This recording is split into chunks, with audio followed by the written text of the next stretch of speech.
Do you think there's a company that would hire a poor single mother's child like you? My goal was to work at the same bank where my father worked, and during the final interview, someone known as the demon instructor said that to me. It was clear this person looked down on me for being from a single mother household and had no intention of accepting me for the position. I desperately dealt with it, but the interview kept getting worse and worse. Finally reaching my limit, I took out my phone from my bag and called my father. That's because my father is actually the bank's. My name is Emma Miller. I'm a 23-year-old college senior looking for a job. My parents got divorced last year, so my mom is now a single mother. They both wanted to live their own lives naturally. I stayed with my mom, but my future plans were influenced by my father. My father is the president of the bank, the chief executive officer. This bank is the largest in the country, and I aspired to be a bank employee because I admired my father for working there. And tomorrow, I have my final interview. Honestly, I'm not very good at studying. And when I said my goal was to work at the bank, my teachers and peers not only tried to stop me, but also ridiculed me. I thought it would all end after the interview, but looking back, it was really awful. One day during my college life, "Hey, Emma, have you decided where you're going to go after graduation?" Her name was Julia. She's a friend I met in college. For me, it's just the one choice, the bank. I answered her question without hesitation. Then the people around us, who had been listening to our conversation, started to murmur. Did I say something strange? Just as I thought that, Julia spoke up first. "You know, Emma, it's hard to say, but I think you should know your place." Huh? To my surprise, someone I thought was my friend was insulting me. As I tried to argue back in frustration, another guy approached me and said, "It's impossible for you. That place is the largest bank in the country, you know. It's the most difficult to get into from this university, with only one person getting a job from there in the past 10 years. I know that. Of course, I haven't told anyone around me that my father is the head of the bank I'm applying to. If I did, people would likely say I got through the back door considering my abilities. If that happened, I'd be causing trouble for my father. And it would be painful to feel like my skills aren't good enough. I didn't like being talked about, especially when it wasn't true. Emma, I'm saying this for your own good, while I don't need your advice. As I looked around, everyone's eyes were on me. Their cold stares pierced my heart. Why do I have to hear this? As I thought that, the teacher who had noticed the commotion came over. What's going on here? The boy from earlier answered, Miller says she wants to work at North Trust Bank. At that, the teacher's face also tensed up, and then she said something unthinkable. Are you taking society for granted? Even the teacher, who was supposed to be on the student's side, denied my dream. There was no one there to stand up for me. Well, if I want to go there, what's wrong with that? Of course, I objected, but the teacher piled on more. You're naive. My father is an interviewer for North Trust Bank. They say he's a demon interviewer. The teacher's surname was Anderson, a 29-year-old woman. So if I encountered an interviewer with the same surname Anderson, it would likely be her father, a demon interviewer, you say. Yes, that's right. My father doesn't like new talent. He says it's good enough if he interviews 100 people and hires 2. That's was it, the Sun Plaza branch. And you're from a single mother household, right? I wondered why she would ask that, but I honestly answered, yes. Then the teacher showed his sinister smile. At that time, I had no way of knowing the reason for her smile. The argument ended with the bell signaling the start of class. But from that moment on, the way people looked at me grew colder. My friends, starting with Julia, whom I thought was my friend, and my classmates who attended classes with me, distanced themselves. For me, it was as if they didn't want to associate with a fool. Their reactions became worse with each exam. I passed the North Trust Bank exam process. It had 4 stages. The first stage was a written test. The second and third stages were interviews by people from the head office.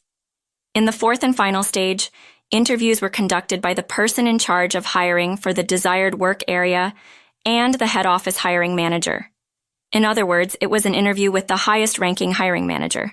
By the way, I wanted to work at the bank. At the Sun Plaza, I had managed to pass the third stage. Why, how did you pass the third stage? Even those who had looked down on me were now surprised and anxious about my progress. That's because most of them had failed their desired company's second-stage interviews. It had been 3 months since the job hunting season began. In my class alone, there were no confirmed hires. The atmosphere was filled with panic, envy, and jealousy. Perhaps I could be the first one to get a job offer. Those who had been so arrogant now ostracized me even more due to their pride. However, I got used to that life at university and decided to focus only on myself. My motivation was solely to get an offer from North Trust Bank. My mind was only on that. But then one day, Teacher Anderson started attacking me in front of everyone after class. "All right, everyone, listen up," the teacher shouted to everyone who was preparing to leave.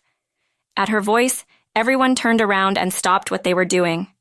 I also paid attention, wondering what was going on. And then the teacher started talking. "This time, Emma Miller has cleared the 3rd round of North Trust Bank's exams." The atmosphere around us suddenly became heavy. However, with the next statement, everyone around me seemed to catch their breath. "But it seems she'll fail the 4th round." "Huh? What do you mean?" I muttered involuntarily. Seeing my reaction, the teacher twisted her face into a sneer. "The reason is the interviewer for the 4th round has been decided to be my father, the demon instructor Anderson." "Oh!" The surroundings erupted in surprise and cheers. "Serves you right, know your place. Good." The classroom was filled with voices condemning me in unison. I couldn't believe it.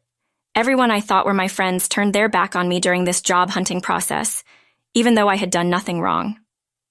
Despite that, those around me harassed me and hurled abusive language at me. At first, I thought it might be a way to relieve stress. The stress from job hunting is immeasurable, so I wanted to think that they were just harassing me to relieve that stress. But it was different. I realized the situation around me. This was jealousy. They were envious of me challenging something they themselves wouldn't dare to. There's no way I could lose to someone like her who isn't even good at studying. There is no way someone like her could get into North Trust Bank. If she can make it, then so can I. If Miller is going, I should have tried as well. But that place is difficult. It's the most challenging. It's impossible. So why is Miller trying without hesitation? It's wrong. She's trying for a place that even I can't get into. I can't forgive that. It's strange, the reality that becomes apparent as job hunting progresses. Among those who pass, those who fail, and various others, no one here has much hope. I was being attacked because of jealousy. The final straw was the teacher's words and actions as her father was in charge of hiring at North Trust Bank. If the teacher led the attack on me, the students overflowing with jealousy would just follow her. On that day, I finally couldn't take it anymore and stormed out of the room. When I returned home, my mother encouraged me gently, wrapped in such warmth. I cried. I took a break from university for a while, and before I knew it, the day of the final interview had come. Don't forget, just do your best. I left the house after receiving words of encouragement from my mother. Upon arriving at the interview venue, I was guided to the waiting room. At first, there were nearly 300 applicants in the Sun Plaza area, but now only about 10 remained. Only 3 would survive from this group. My name was called just as I was about to close my eyes to concentrate. "Please come in." "Hello, thank you." My final interview began. There were 3 people in the room. One was Anderson, the teacher's father, just as the teacher had said. The second was a man who appeared to be the chief hiring officer. He looked about 10 years younger than my father. A man in his 30s, presumably in charge of keeping records, faced a computer at a slight distance.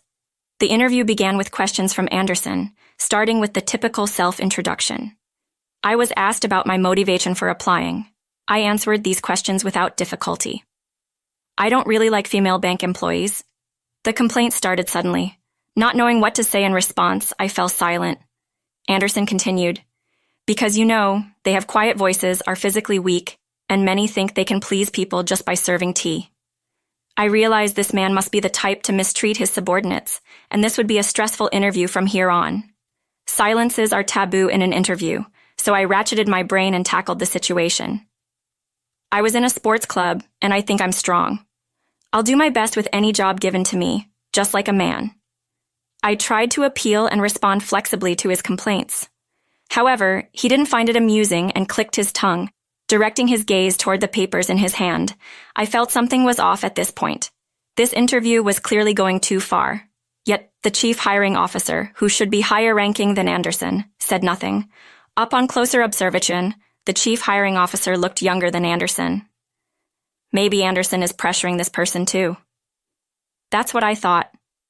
However, there was nothing I could do about it. I could only sit quietly and endure the interview. After a brief silence, Anderson spoke again. It seemed he would be in charge of the entire interview. You seem to come from a single mother household, am I wrong? He was probably looking at the documents I submitted from the university. They included my address and family composition. Yes, my parents divorced, and now I live with my mother. As soon as he heard my words, Anderson began to laugh. His sinister smile echoed through the room. I see you're from a single mother household. What business does a poor person have here? As soon as he heard my response, he blatantly changed his attitude. As the teacher's sinister smile crossed my mind, I became sweaty. I struggled to find the correct response and began to feel anxious. But it was Anderson who started talking first. Do you think there's a company that would hire someone from a poor single-parent family like you?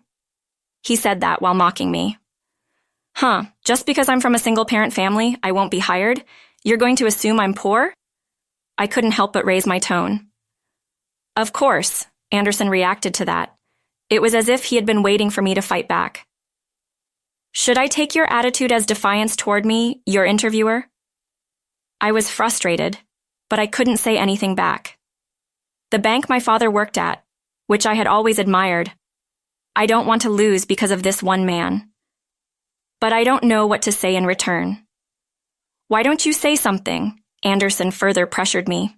The moment I heard those words, something inside me snapped. My consciousness fell swiftly. I became incredibly calm to the point where I couldn't believe it myself. Understood. Anderson seemed puzzled by my response. While staring at him, I stood up from the hard metal chair. Hey, what's with you suddenly standing up? Finally, another person spoke. Having been sitting the whole time, you've finally gone mad, huh? What do you plan to do? I know about you because I've heard from my daughter. It seems that the teacher and Anderson had shared information. Is this not a leak of information? Well, that doesn't matter now. I took my phone out of my bag and suddenly started making a call. What are you doing? Making a phone call? Are you making a mockery of this interview? Stop it now, or I'll reject you right here. Anderson threatened me, but I wasn't fazed at all. Then I spoke into the phone. Hello, Dan, your father. What can a person from a single-parent family do? Clinging to their separated father? Was that the laugh from the hiring manager? Yes, that's right, a guy named Anderson. Hey, Dad, can you come to the interview room now? Of course, I just finished visiting a nearby branch, so I'll be there in 10 minutes. Wait for me there, okay? And so I hung up the phone. The person in charge of the recording was staring at me with wide eyes, surprised by the unusual scene. And of course, the one who reacted the most was Anderson. Pointing at me, he said, You're finished! Making a phone call during an interview unprecedented. There's no way you'll pass. Go home and go to bed or something. I finally decided to argue back against him. This isn't even an interview. It's you who's finished, Mr. Anderson. The chief hiring officer and the recorder were astonished by my sudden confrontation with the interviewer. Judging by their expressions, no one had been able to stand up to this man's abusive behavior until now. As evidence, the recorder's eyes were shining. Were they expecting Anderson to be punished? Anderson slammed his right hand on the table with all his might. A loud thud echoed throughout the room. The men were surprised, but I didn't flinch. And then I spoke to Anderson. Brian Wilson, you know him, right? For a moment, Anderson had a look on his face as if I had hit a nerve with my question. He immediately countered, Are you mocking me? There's no way anyone wouldn't know the president of this bank. To Anderson, who was confidently showing off his composure, I added, Some more words. So, if my last name was Wilson until recently, would you think it's a coincidence? Time seemed to stop for the three of them. The chief hiring officer and the recorder stared at me with wide eyes. Anderson then stood up from his chair and muttered, "What did you say?" His face showed a somewhat uneasy expression. "Emma Wilson. That was my full name until recently. My father is Brian Wilson. Yes, the president of the bank. 63-year-old Brian Wilson." "What? You've got to be kidding. This can't be happening." Anderson let out a strange scream. This was no longer an interview. But at that moment, my father entered the room. As the door opened, he then said words that echoed my own feelings. "This is hardly an interview at all, Mr. Wilson. Thank you for your hard work." The two men stood up and greeted my father as soon as they saw him enter. I looked at my father and felt that his presence was extraordinary. The president, Anderson's face turned pale as he muttered, his mouth remained open. My father then spoke to him. "Hey, Anderson, what were you doing to my daughter, huh?" My father was a big man who had practiced judo, and now, with his shaved head and a scar on his forehead, he looked intimidating. His deep, resonant voice was one that everyone found frightening, even the confident Anderson. The moment he heard my father's voice, "Yes, sir," squeaked out, "I don't want to hear your answer." And Green. It seemed that Green was the chief hiring officer. This was my first time learning his name because the nameplate was bent and I couldn't see it. "Yes, sir." "Aren't you the chief hiring officer? Have you let this tyrant run wild until now?" "I'm very sorry." The man called Green bent at a 90-degree angle and bowed. The young clerk looked scared at the sight. Even he, who had done nothing wrong, was drenched in sweat. "Hey, clerk, what's your name?" My father suddenly called out in a gentle voice. The change in his voice only made it more terrifying. "My name is Harris." "Mr. Harris, can you send today's interview record to my PC?" "Of course, you're also recording the audio, right?" I later heard that this bank's interviews were not only transcribed, but also recorded as backup. Thanks to that, Anderson's misconduct was exposed to my father, and he was punished. Looking at Anderson, he was trembling. He was like a frog stared down by a snake. "Hey, Anderson, yes?" "What is it?" The frightened Anderson couldn't even speak clearly. He was a completely different person from earlier. "Apologies to my daughter. It's not because she's my daughter, okay? You've trampled on the feelings of young people who want to join this bank." At my father's words, Anderson bowed deeply and apologized. "Sorry, but I couldn't forgive him even after seeing that. Dad, I can't forgive him." When I murmured that weakly, of course, my father said, walking up to Anderson. It looked like a lion about to hunt a small animal. "Anderson, do you know what will happen to you if you do something like this?"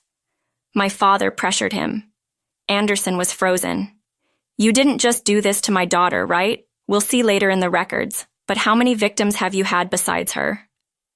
No one could intervene in this interrogation-like scene. Even I, his daughter, could barely watch in silence, feeling disgusted. Anderson began to speak to my father, sweat pouring down his face. At least over 100 people. I was shocked to hear that he had done the same thing to more than 100 people. Furthermore, the fact that he was left unchecked made me doubt the hiring practices of this company. I felt distrustful, even though it was my father's company. "Hey, Green. Yes, I'm busy with overseas projects, so I trusted you and left the hearing to you. Well, this is my mistake in choosing people. It's my fault that it ended up like this, that is. So I'll take responsibility and reform personnel, so there won't be any more victims like this. You two should be prepared for punishment, okay? And Anderson, I'll never forgive you." He gasped, frightened. "I plan to gather all the victims and create a victims group. I'll bravely make it public in the media. I'm prepared to face any consequences, so you should be prepared too, right?" Hearing this, Anderson collapsed on the spot as if he had lost his sanity. My father moved away from him and opened a window. Oxygen returned to the tense room. Everyone had seemingly forgotten to breathe, and so my job interview ended. By the way, I passed.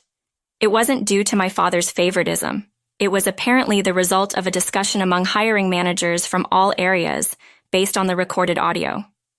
As a result, the hiring decisions of those who were rejected by Anderson were also reconsidered.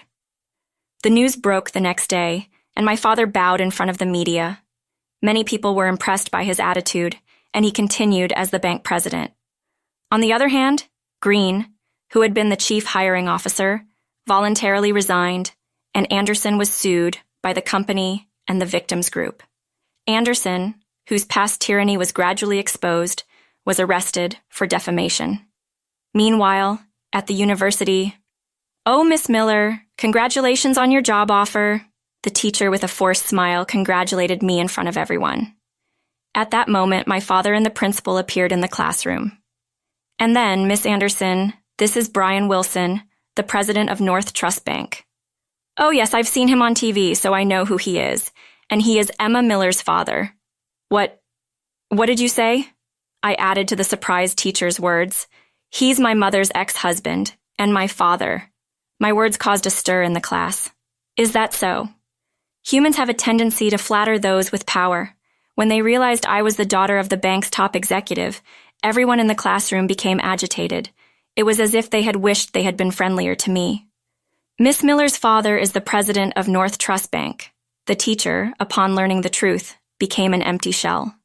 The principal then said to the teacher, "This school is able to operate thanks to the support of Mr. Wilson's bank, but it seems you've been bad-mouthing Mr. Wilson's daughter along with the rest of the class, haven't you?" "Well, that is never mind the excuses. Tell me only the truth. Is it a fact?" Pressed by the dean, the teacher finally hung her head and admitted, "Yes, Mr. Wilson wants to discontinue support for this school. If those who harassed Miss Miller voluntarily leave the school, he says the support will continue." "What? Leave the school? If you decide to stay, we intend to charge you the entire amount of the discontinued support. Naturally, I don't think you can afford it. So what will you do?" The choice was clear to me as I listened. The teachers seemed to understand as well and ultimately resigned from the school, effective immediately. As they left, they apologized to me, but their voices were so quiet that I couldn't make it out. In the end, more than half of the classmates who had attacked me together withdrew voluntarily from the school. When my father said those who don't come forward before my daughter names the culprits will be considered for legal action, one by one they confessed. Given the power on display, it was a natural outcome. Ultimately, those people escaped legal action, but their enrollment in the university was not recognized. With my father's help, I secured a job offer, and my path after graduation was set. All that's left is to do my best for the remainder of my college life. My life is just beginning. I vowed in my heart to do my best to someday become an exemplary banker like my father. All right, everyone's presentations are done. Nick, the manager, said as he tried to move the discussion forward. Excuse me, I haven't. I recently found out something. Nick interrupted me and began to speak. There's apparently someone in this department who didn't graduate high school and is just a part-timer. Meetings should be for employees only. Absolutely right. His lackey, Mike, of course, agreed with Nick. I'm leaving. After leaving the meeting room, I started to shut down my computer. I noticed that an email had arrived, not in my personal inbox, but in the company's shared email. Thinking, there's no point in speaking up, no one will listen, I went home quietly. The next day, I heard a commotion from Nick's desk. He was staring at his computer screen, his face pale. Nick? Is something wrong? Mike looked at the screen with him. And he turned even paler than Nick. Why is he so angry? Knowing the reason for Mike's distress, I thought to myself, serves them right. My name is Adam. My mother passed away when I was in the 9th grade, and I was raised by my father. Well, you could hardly call it being raised. After my mother passed, my father changed. He drowned his sorrows in alcohol, and though he still went to work, he squandered our living expenses on horse racing. Because of that, I had to start working part-time as soon as I entered high school. Every month, I went to the convenience store with bills in hand that couldn't be auto-deducted from my father's account. Even though I endured it because I didn't want to be alone, I reached my limit in my 2nd year of high school and dropped out. I found a live-in job at a distant inn. Thank you for everything.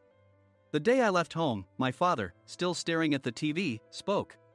Take care. That was our last conversation. Back then, 18 wasn't the age of majority, so I needed my father's permission to work, and I couldn't hide my place of employment. Yet, my father never visited me even once. I kept working just to survive, and before I knew it, I was 42. Years of hard work paid off, and I was transferred to the headquarters. I was thrilled to be recognized by the company, as I thought I'd be working in the field until retirement due to my lack of formal education. Listen up. Our work can change the future of our employees. Don't drag us down. On my first day after the transfer, Nick, dressed in an expensive suit, spoke sternly. There was a reason for this. Our inn was located in a prominent tourist destination, known so well that everyone in the state could sing its commercial jingle. At its peak, we had 5 locations within the state. But that was long ago. Due to financial difficulties and aging facilities, only the place where I had worked for many years and the original establishment remained. I was prepared to lose my job anytime, but now there was a glimmer of hope. With the rise of social media, the tourist area where the inn was located started gaining attention again. Depending on how hard the sales department, where I was transferred, worked, we could either thrive or be forced to give up this prime location to the new hotel chains continuously popping up. For Nick, who had switched careers from another industry to strengthen our sales, this was a battle he couldn't afford to lose. I understood why he had to be strict. I will do my best. Nick sneered at my enthusiastic declaration. Did you not hear what I said? I'm sorry. I thought I was listening carefully. Out of habit from years of customer service, I apologized reflexively, though I had no idea what had offended him. Someone was watching me with a smirk. In this department, there are those who are expected to excel and those who have been shoved here because they have nowhere else to go. You are the latter. It was Mike, the section chief. He's 7 years younger, at 35. But he was called to headquarters much earlier than I was and had been moving around within the headquarters ever since. I'm not jealous, but I can't accept that he's my boss. Graduating from a prestigious university, he has an unusually high pride and caused many problems as a newbie, making things very difficult for me when I was the front desk leader. When I found out Mike was transferred to the sales department a month before me, I was disheartened. Mike is right. With just a middle school diploma, there's not much you can do. Don't even think about achieving results. As if I didn't exist, Nick remarked, I'm thirsty. Mike eagerly ran to the coffee maker. It seems Mike is Nick's lackey. I regretted being happy about my transfer to headquarters, wishing I had stayed on site forever. Send a direct mail to every company on this list by the end of the day. Nick only assigned me tasks that even a new graduate could handle. What? There are over 1,000 companies. You want me to send to all of them by today? Yes, if you and your fellow misfits split the work, even those with nowhere else to go should finish by today. I glanced at the employees typing away expressionlessly. They were worn out from customer service, only thinking about leaving on time, or were women reassigned after having children, with zero motivation for work. Even Sam, a new graduate from the same university as Mike, who was supposed to be among the expected achievers, had no enthusiasm for the job, having joined the company wanting to do customer service. I don't care what they say, I plan to quit anytime, he said. Only Nick and Mike were highly motivated, making all the decisions between the two of them. I originally only wanted to work at the inn to survive and had no particular attachment to this job. I swallowed my words, thinking I had no right to reprimand them. About a month after the transfer, Nick told us with a frustrated look. To commemorate the 50th anniversary, we've decided to create a plan exclusive for one group per day. Originally, Mike and I were supposed to come up with it, but our president, Mr. Thompson, insists on hearing everyone's opinions. So, you all get a chance. As Nick explained, Mike began handing out prints. Make sure not to embarrass Nick. If your ideas are half-baked, you'll have to redo them. It seemed that they had printed his handwritten notes by Mr. Thompson, which included several questions and a section for free responses. It made sense why Nick had to seek our input, given that all responses had to be submitted to Mr. Thompson. We were given a week to think about it, and a meeting was scheduled to compile our ideas. My plan is to let guests enjoy both the old and modern America. Nick began the presentations. Guests would watch a master confectioner at a nearby traditional sweet shop make sweets in front of them. The welcome drink would be premium tea in a bottle. Nick's plan was certainly attractive. After his presentation, Nick called on us to present in the order we were seated. Just as I stood up for my turn. Alright, everyone's presentations are done. Excuse me, I haven't. I recently found out something. Nick interrupted me. There's someone in this department who didn't graduate high school and is just a part-timer. He was likely talking about me.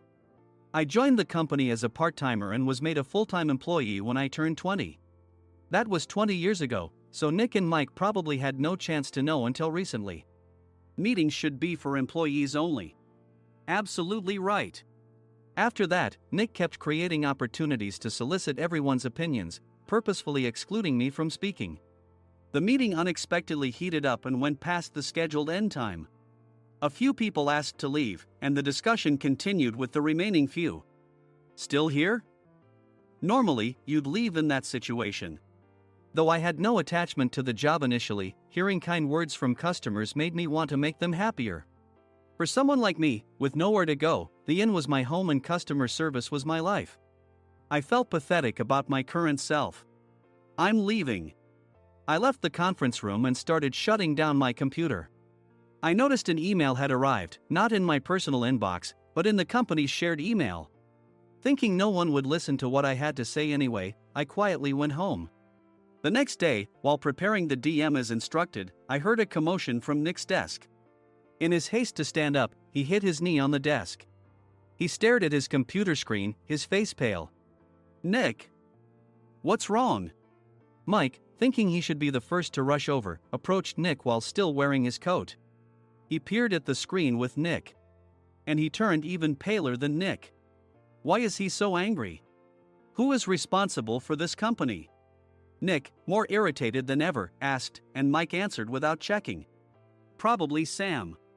Sam wasn't there because he was attending a morning training session for new hires. Nick gave up on getting angry and returned his gaze to the screen. They were looking at an email that arrived right after the end of the working day yesterday. Apparently, no one, including me, had checked it before leaving. The email was from a large company that used us for their annual employee trips. The president and executives of that company also frequently used our services personally. President of the company, Mr. Mason himself had declared that neither he nor his company would ever use our services again. Well, some companies cancel their employee trips or stop using our services due to financial struggles. Let's just move on. Mike kept wiping the sweat from his forehead with a handkerchief. Knowing why Mike was so agitated, I quietly watched their interaction. Do you know how much revenue we get from that company? We can find other guests to fill the rooms, but we'll lose the banquet costs, gift shop revenue, rental car fees, and more. Moreover, the gifts were supposed to be prepared by the traditional confectionery shop involved in Nick's proposed plan. If it's known that we incurred such a huge loss at this critical time, Nick's position in the company would be jeopardized. Nick took a deep breath, seemingly trying to calm himself. All right, Mike. Go to New York right now and apologize to Mr. Mason. What? You're coming with me, right? I have urgent work to do.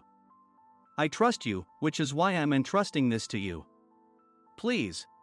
Mike, believing Nick's sincerity, agreed with a determined look on his face, saying, yes. That's Nick for you.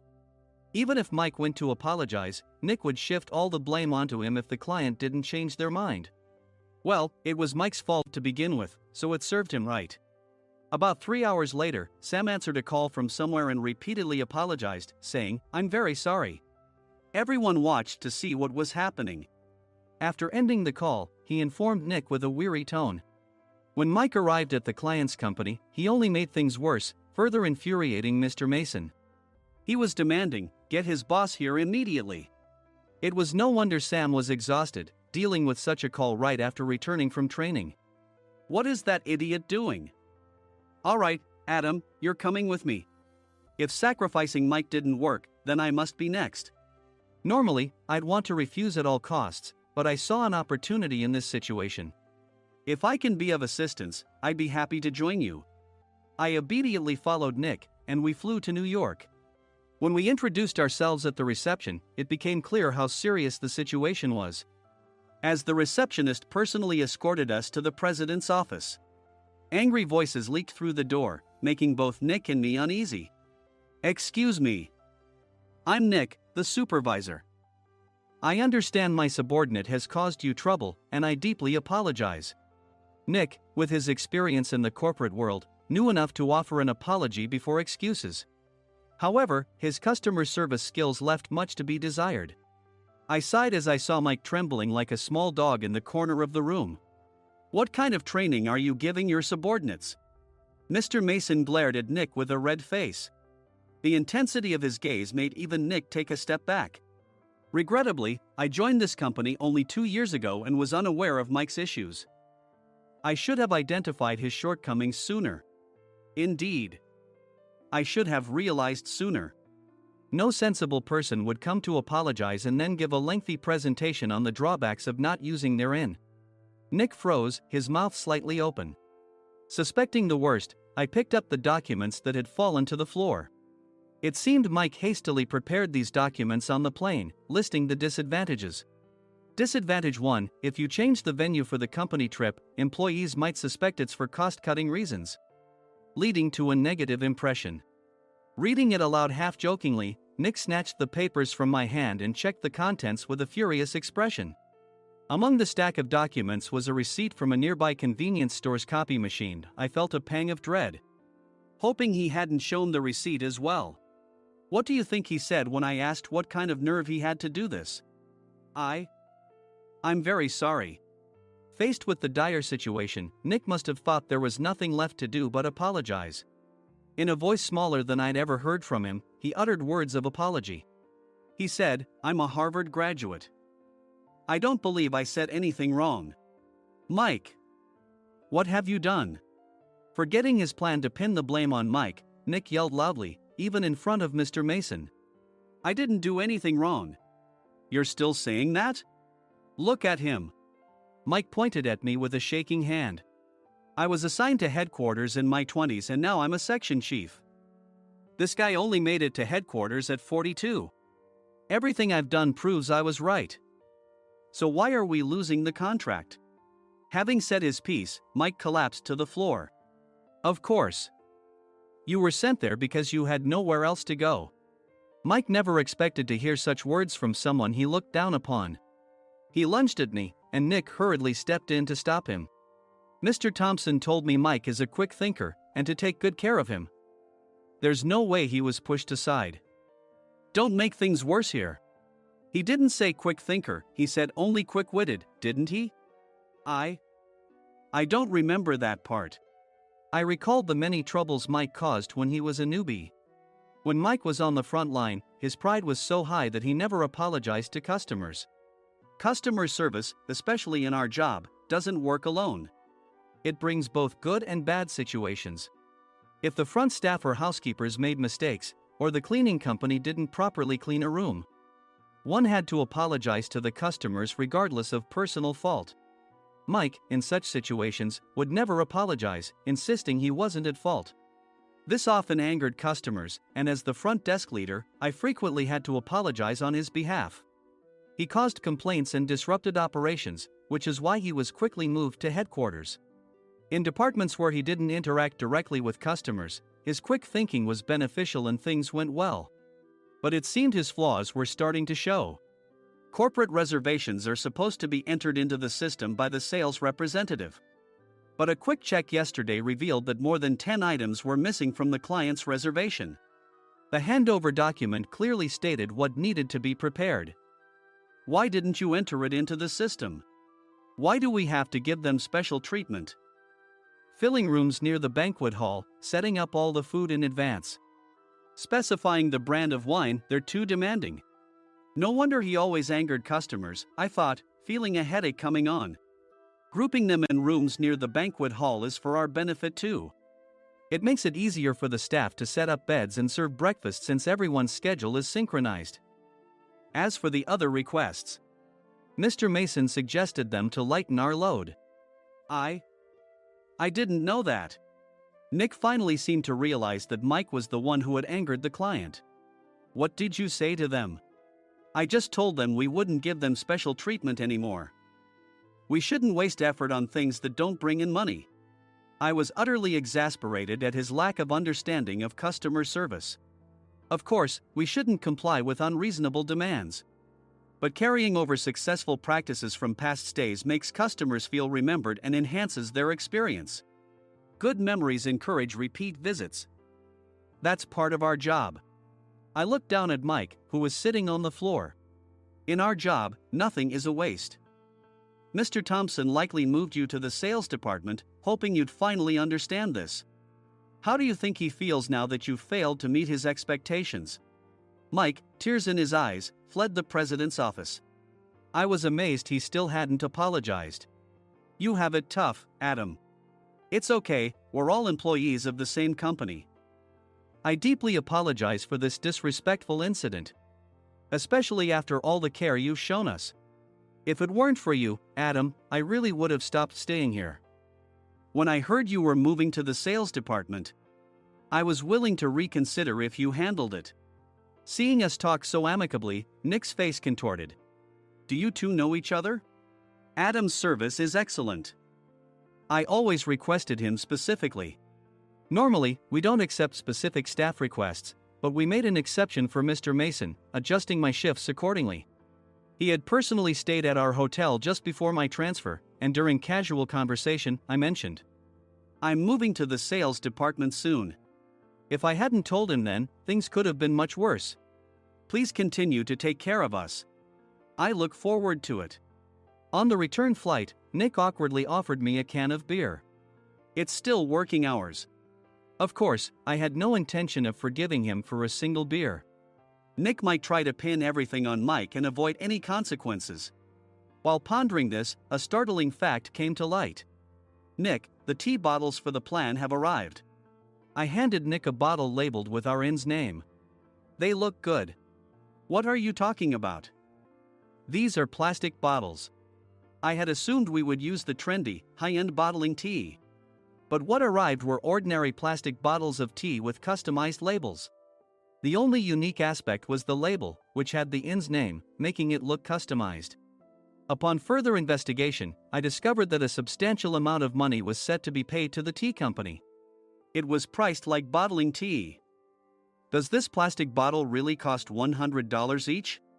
The tea inside is specially blended for us. The extra cost is for that. Wouldn't it be better to use another tea company? Or is there a specific reason we must use this one?